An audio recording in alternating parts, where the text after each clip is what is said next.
दोस्तों नमस्कार, मैं मनोज कुमार शर्मा आजाद हिंद आवाज न्यूज के लिए आपके बीच में ये दो वीडियो हैं जिनको देखना आपके लिए जरूरी है। एक वीडियो है प्रधानमंत्री मोदी जी का बंगाल चुनाव के दौरान दिए गए एक भाषण को लेकर के, जिसमें वो एक फ्लाईओवर गिर जाने को लेकर के ममता सरकार को दोषी मान रहे थे। कुछ इसी के आसपास और अहमदाबाद दुर्घटना के आसपास ही हमारा ये वीडियो होगा। और दूसरी तरफ विदेशों में जिस तरह से G7 ने पहले नहीं बुलाया, अब बुलाया गया, विरोध झेलना पड़ रहा है, उसका विरोध करती हुई कनाडा की महिला नेता उनका एक वीडियो है, वो पहले देख लीजिए। वीडियो नहीं है, क्लिप स्टिल है, आवाज पूरी है, तो सुनिए और फिर समझाने की कोशिश करता हूं कि इस ब्लॉग में मैं कहना क्या चाहता हूं। क्योंकि चुनाव के दिनों में गिरा ताकि पता चले कि आपने कैसी सरकार चलाई है। इसलिए भगवान ने लोगों को संदेश दिया है कि आज ये ब्रिज टूटा, कल ये पूरा बंगाल ऐसे ही खत्म कर देगी, इसको बचा। ये भगवान ने संदेश भेजा है। Mr. Speaker, Canadians were shocked to learn that Indian Prime Minister Modi has been invited to the G7 meetings here. This is deeply troubling and hurtful for the Sikh community and for all Canadians that are concerned about human rights and foreign interference. And now we find out that the Saudi leader has also been invited. This G7 is becoming, honestly, it's becoming a showcase of tyrants. Will this Prime Minister rescind those invitations and make sure that the people coming to this G7 believe in human rights and believe in people, not profits? ये आपने दोनों चीजें देख ली होंगी। शुरुआत करता हूं प्रधानमंत्री मोदी जी के पहले वीडियो में उस भाषण से, जिस भाषण में उन्होंने भगवान का श्राप, मतलब भगवान का दंड बताया था ममता बनर्जी के ऊपर कि जिन्होंने भ्रष्टाचार किया था और भगवान ने ही वो ब्रिज गिरा दिया था। लेकिन दोस्तों, आपने देखा होगा, चाहे मोरबी की घटना रही हो, चाहे पहलगाम में सरकार की नाकामी, लेकिन कभी भी मीडिया ने सवाल नहीं उठाए। लेकिन आरसीबी का जब हादसा हुआ कर्नाटक में, तब भारतीय जनता पार्टी के नेता बलबलाने लगे, गलगलाने लगे और इस्तीफा मांगने लगे। लेकिन जय शाह का इस्तीफा किसी ने नहीं मांगा, जबकि स्टेडियम उनके तत्वाधान में ही आयोजित किए जा रहे मैच का वाकया था, न उनके खिलाफ कोई एफआईआर हुई। कांग्रेस की सरकार होती तो अब तक एफआईआर हो चुकी होती। लेकिन अब गुजरात में ऐसा ही मामला है जिसको लेकर के सोशल मीडिया पर जो है बहुत ज़्यादा किरकिरी हो रही है सरकार की, बहुत ज़्यादा किरकिरी हो रही है गृह मंत्री अमित शाह के बयान की। अमित शाह को ट्रोल तक किया जा रहा है, लेकिन मर्यादाओं में रहकर, ये सोचकर कहीं कोई किसी के खिलाफ ईडी, आईडी या सीआईडी ना भेज दे। तो लोग अपने अपने तरीके से मजे लेते हैं, पुरानी बातों को याद करके अपने अपने तरीकों से तंज कसते हैं, जिसके अंतर्गत कम से कम बीजेपी आईटी सेल और ये नेता उनको जो था कानून के शिकंजे में न कस सके। अमित शाह साहब का बयान आता है कि ये सीधा सीधा एक्सीडेंट है, लेकिन ऐसा बयान गृह मंत्री का सीधा सीधा एक्सीडेंट है ना तो कभी आरसीबी के मामले में आया, ना कभी कोरोना के बारे में आया, ना कभी कुंभ के बारे में आया, ना किसी के बारे में आया। या यूं कह लीजिए कि भारतीय जनता पार्टी की स्टेट्स जितनी भी हैं, वहां कोई भी दुर्घटना हो, कितने भी लोग मारे जाएं, मोरबी की घटना भी आपको याद होगी, बहुत सारी घटनाएं आपको याद होंगी। और मुंबई में भी मतलब 2-3 दिन पहले 5 लोग चलती ट्रेन से गिर गए, उन पर भी कोई बात नहीं हुई। लेकिन बात जब होती है जब एलिट वर्ग के लोग मारे जाते हैं और 200 मतलब पूरे 242 लोग खत्म हो जाते हैं, 53 डॉक्टर भी मारे जाते हैं, केवल एक आदमी बचता है, पता नहीं कैसे बच जाता है, समझ में नहीं आता। ये भगवान के ऊपर छोड़ दूं, मैं तो नहीं मानता, साइंटिफिक रीजन रहे होंगे उसके कुछ ना कुछ। लेकिन अंदर के वीडियो भी कुछ वायरल हो रहे हैं सोशल मीडिया पर, जिसमें ये बताया जा रहा है कि वीडियो बनाया हुआ अंतिम क्षण का वीडियो, लोग जो है माता जी की जय माता जी कर रहे हैं, जय माता दी बचा लो।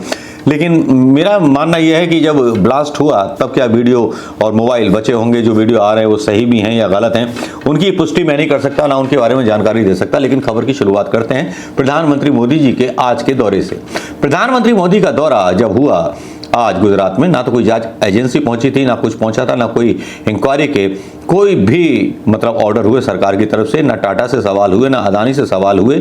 सीधे सीधे क्लीन चिट दे दी गृह मंत्री ने कि ये तो जो था एक्सीडेंट था। ऐसा तो एक्सीडेंट हो ही जाता है। लेकिन सबसे ज्यादा खतरनाक बात ये थी और सबसे ज्यादा शर्मनाक बात ये थी कि प्रधानमंत्री मोदी के पीछे लगे हुए कैमरे वालों की गलती थी या उनको बोला गया था। प्रधानमंत्री मोदी जी के आसपास 20 कैमरे मक्खियों की तरह भिन भिना रहे थे।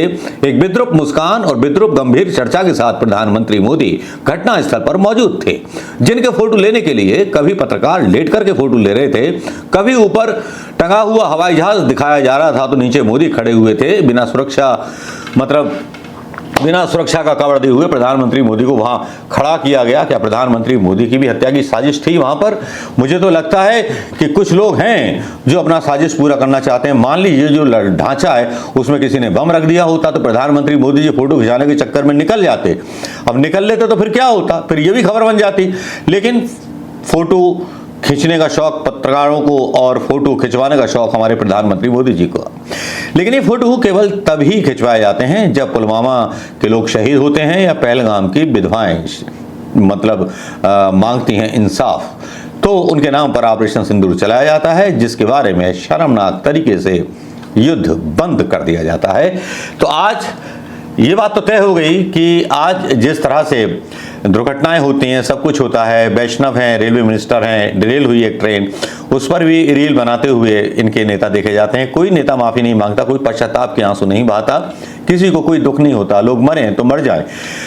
जिन लोगों ने अपने सगे संबंधियों को खोया इस दुर्घटना में, वो उनका दर्द जानते हैं। 1 करोड़ रुपए का चेक देकर के किसी के परिजनों को वापस नहीं किया जा सकता। इस तरह के सोशल मीडिया के वीडियो भरे पड़े हैं जिनमें लोग रो रो करके गुहार कर रहे हैं। कोई अपने इकलौते बच्चे के लिए, कोई अपने बच्चा जो वहां पर पायलट था, या कोई पिता जो अपने बेटे के लिए तड़फ रहा है, कोई बेटा जो अपने माँ बाप से मिलने के लिए तड़फ रहा था लंदन में डॉक्टर, लेकिन वो भी चले गए।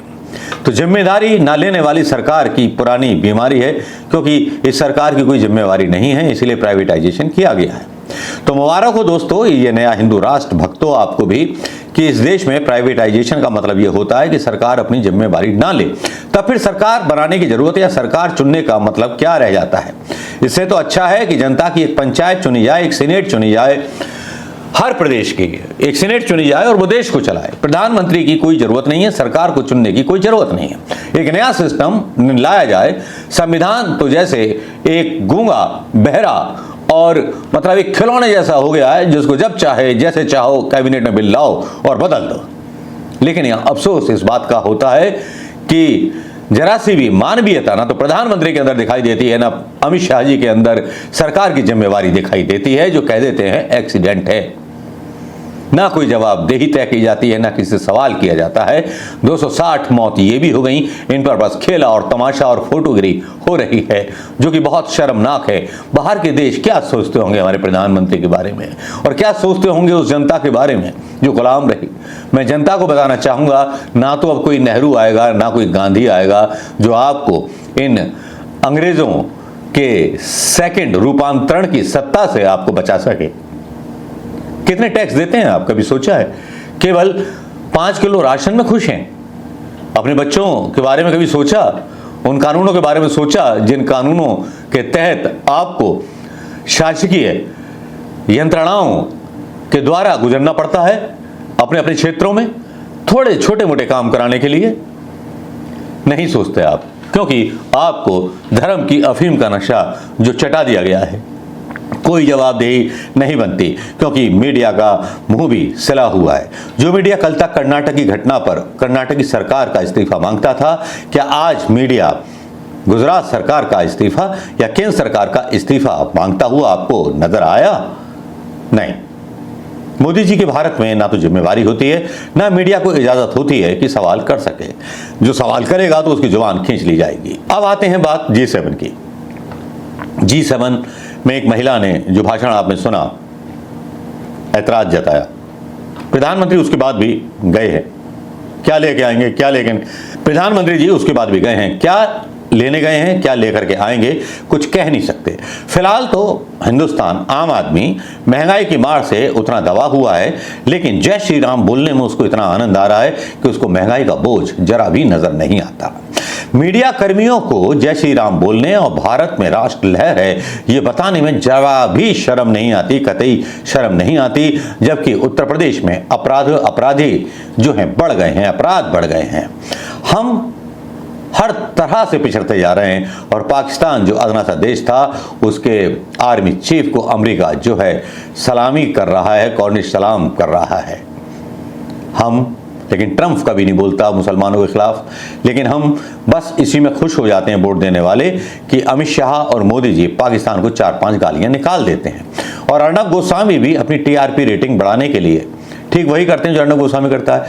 टीआरपी रेटिंग बढ़ाने के लिए पाकिस्तान के पत्रकारों को हायर करता है मोटी रकम दे करके, कहता है कि हिंदुस्तान को गाली निकालो, और उसके बाद वो भी गाली निकालता है। देखिए अर्नब की रेटिंग कहां से कहां पहुंच जाती है। कुछ ठीक इसी तरह का चुनाव जो है या चुनावी माहौल हमारे यहां बनाया जाता है। पाकिस्तान को गालियां दी जाती हैं, पाकिस्तान से भी कुछ कहलाया जाता है, पाकिस्तान पर हमला करने का ख्वाब दिखाया जाता है। इंदिरा बनने की कोशिश में कुछ लोग जो है सावरकर बन गए हैं, ये तो आपको पता होगा। लेकिन अब क्या कहें, कह नहीं सकते कि सावरकर ही हैं या गोडसे हैं या क्या हैं, वो तो आप जानते होंगे दोस्तों। लेकिन प्रधानमंत्री मोदी का खींच मेरी फोटो कहां तक उचित था, आप बताइए। दोस्तों नमस्कार, जय हिंद।